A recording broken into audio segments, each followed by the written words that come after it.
problème, c'est pour après que tu peux avoir la solution. Bien, mais celui qui cause des désordres, ce n'est pas Dieu, mais c'est le diable. Il peut inspirer à ton mari d'aller encore avoir une concubine à côté. Accepte cela.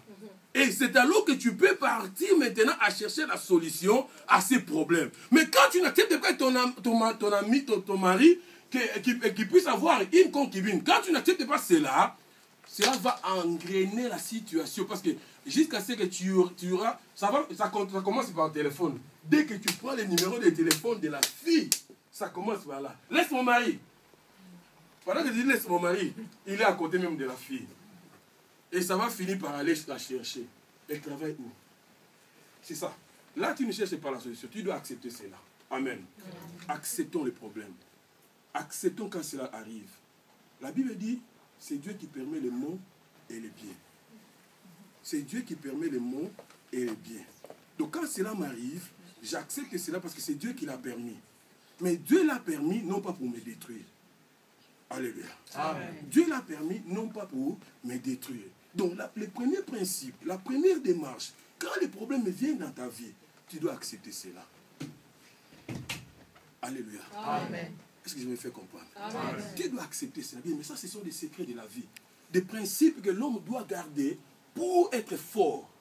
Il y a des gens, quand il y a des problèmes, on dit, lui, il ne craint pas. Quand les problèmes viennent, lui, il est bien fort. Pourquoi? C'est ça les principes à garder. Quand les problèmes viennent, il y a une mort dans la famille. Quelqu'un est mort. Il y a des gens qui commencent à, je ne sais pas, même à lever même les habits. Hé! Bien aimé. Dieu a fait l'homme afin qu'il puisse naître et un jour il mourra. Et toi, quand la personne meurt, tu commences à dire de n'importe quoi. Bien, mais on était avec un évangéliste. Et on était quelque part, hors de sa ville. Et cela fait que son enfant était malade pour 2 jours, après il est mort. Voilà, l'évangéliste qui pleurait, qui dit, oh Seigneur, si j'étais là, tu n'allais même pas accepter de laisser mon fils mourir. Bien aimé, cela n'a pas pris 3 mois. Le 2e enfant était mort à sa présence. À sa présence, il était de retour pour enterrer son fils, et dans sa présence, Dieu a pris le 2e enfant. C'est pas bien peut-être de le dire, mais pour vous montrer que quand les problèmes viennent, il faut accepter. C'est Dieu qui permet les maux et les biens. C'est Dieu qui les permet. Donc nous devons accepter premièrement ce qui nous arrive. Si tu veux accéder à la solution à ton problème, si tu veux accéder à ce qui te dérange dans ta vie, tu dois accepter ce qui est arrivé. Pourquoi cette femme m'a injurié? Pourquoi ces problèmes se mettent vers moi? Pourquoi on m'a accusé bien que je suis innocent? Il ne faut pas commencer à t'exalter. Il ne faut pas acclamer ton innocence avec force, mais accepte seulement ce qui est arrivé. Et Dieu va te défendre après. Amen. Alléluia. Amen. Il y a des gens qui nous disent des choses que nous n'avons même pas fait. Que nous n'étions même pas là. Moi, j'ai déjà vu quelqu'un, papa. Je n'étais même pas là. Donc la personne qui me parle de moi, il ne me connaît même pas. Et vous savez, le pasteur Maxime, j'étais là. Et après, on lui demande, est-ce que tu connais le pasteur là? Non. Mais j'étais à la prison. Il me parlait mal de moi. J'étais même là. Mais il ne me connaissait même pas. Et à la fin, quelqu'un lui dit, est-ce que tu connais le pasteur? Il dit, oh non. Il est là. Il commence à gaguer. Il n'avait même pas. C'est bien, c'est bien. Ça arrive. Donc, il faut accepter cela. Alléluia. Amen. Mais nous devons accepter ce qui nous arrive. C'est ça la première démarche. Il ne faut pas repousser. Le Seigneur dit ceci, vous aurez des problèmes. Vous aurez des problèmes. L'Israël n'avait pas accepté ce qui leur était arrivé. Il commençait directement à accuser Moïse. Moïse, voilà, nous t'avions dit. Moïse, voilà, nous t'avions dit. Il fallait nous laisser, Moïse. Ils n'ont pas accepté ce qui leur est arrivé.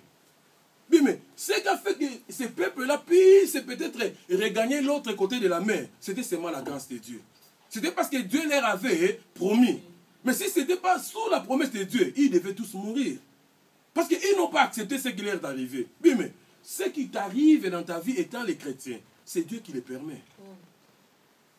La Bible dit il y a d'autres choses pour que Dieu puisse éprouver notre foi. Il permet d'autres choses autour de nous.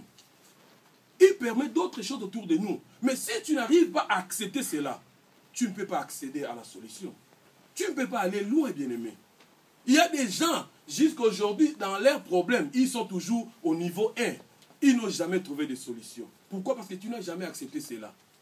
Tu n'as jamais accepté cela. Et tu ne peux pas aller loin. Pourquoi c'est moi, il m'a ingéré? Pourquoi c'est moi, il a touché à mon enfant? Mais il a touché parce que le diable lui a dit de toucher.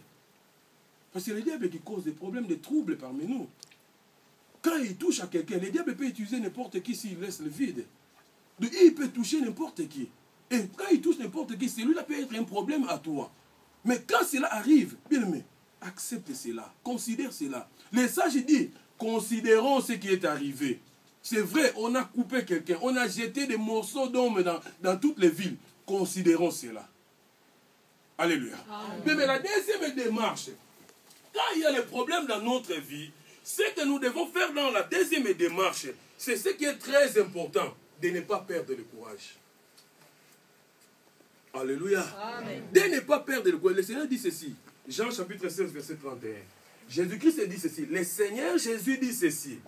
Vous aurez des problèmes dans ce monde. Il n'a pas épargné cela. C'est ce qu'il disait qu'il y a une fausse évangile. Jésus-Christ lui-même dit, vous aurez des problèmes dans ce monde. 16, 31. Vous aurez des problèmes dans ce monde. Mais prenez courage. Car j'ai vaincu. Donc vous aurez des problèmes dans ce monde. Le Seigneur n'a pas épargné cela. Il y aura des problèmes gauche et droite. Droite et gauche. Mais il nous dit ceci, de ne pas perdre courage. Il y a beaucoup, quand les problèmes leur surviennent, ils perdent courage dans ça. Ils perdent courage, bien aimé. Ah, je n'irai plus là-bas. Dans cette église-là, il y a toujours des problèmes. Je n'irai plus à l'église. Pendant que tu restes à la maison, tu es tenté de t'engrainer dans la situation. Il ne faut pas perdre courage, bien aimé. Il ne faut pas perdre courage. Dans 2 Rois chapitre 4, je crois dans le verset 23, la Bible nous parle de la femme Sunamite. La femme Sunamite, elle avait son enfant. Elle ne mettait même pas au monde. L'homme de Dieu est passé dans sa maison. Et quand l'homme de Dieu est passé dans sa maison, l'homme de Dieu a prié pour elle. Et elle a enfanté un enfant. Elle a eu un enfant dans sa vie. L'unique enfant qu'elle avait, l'enfant vient de mourir. Bien, mais ce n'est pas facile. Hein? L'enfant vient de mourir.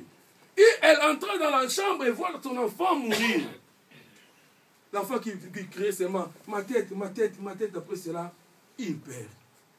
Et la Bible dit ceci, la femme prend son enfant. Elle n'avait pas perdu courage. Comme les mamans aujourd'hui, même s'il y avait des mèches. Tu vas payer encore 100 francs, c'est beaucoup. Hein? Perdre le courage, bien aimé, c'est quelque chose qui empêche la solution dans tes problèmes. La femme a trouvé son enfant mourir. Quand elle est arrivée, elle a trouvé son enfant mourir. Elle n'a pas perdu courage. Elle n'a pas perdu courage. Mais elle a pris son enfant. Et en prenant son enfant, elle dit que moi, je n'avais pas d'enfant. Peut-être que je ne croyais plus avoir d'enfant. Mais l'homme de Dieu était passé ici. Il a prié pour moi, j'ai eu l'enfant. Je vais rejoindre l'homme de Dieu. Mais pendant qu'elle sortait, il y avait son mari qui lui demandait, mais qu'est-ce qui ne va pas? Elle dit ceci à son mari, tout va bien. Tout va bien. Elle n'avait pas perdu courage. Je n'irai plus là-bas parce qu'on a déjà répondu négativement. C'est pour ça que tu n'as pas de travail jusqu'à aujourd'hui. Une seule réponse négative et tu es découragé. Tu n'envoies plus de CV. C'est ça. Chômeur, quoi.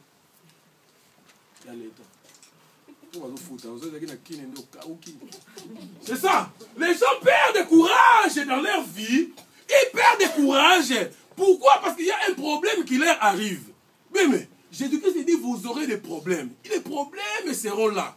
Tant que nous sommes vivants, il y aura toujours des problèmes autour de nous. Mais ce qui est important, accepte ce qui t'arrive. Et la deuxième des choses, ne perds pas courage. Ne te décourage pas. Ne te décourage pas.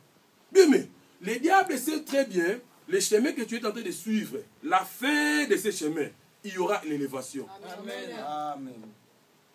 Élisée est en train de suivre Élie. Il y avait le manteau à la fin. Mais quand Élisée suivait Élie, il y avait les fils de prophètes qui venaient. Tu ne sais pas, Élie sera enlevé aujourd'hui. Reste. Nous avons eu la révélation. Reste. Il dit, je te connais, mais taisez-vous. Et lui-même commençait même à lui décourager. Il dit, mais tu ne sais pas que le Seigneur m'envoie quelque part. Toi, reste ici. Dit, tant que le Seigneur est avec toi, je te suivrai toujours. Amen. Dit, mais il y a des ceux-là qui sont même autour de nous. Leur rôle, c'est seulement pour nous décourager.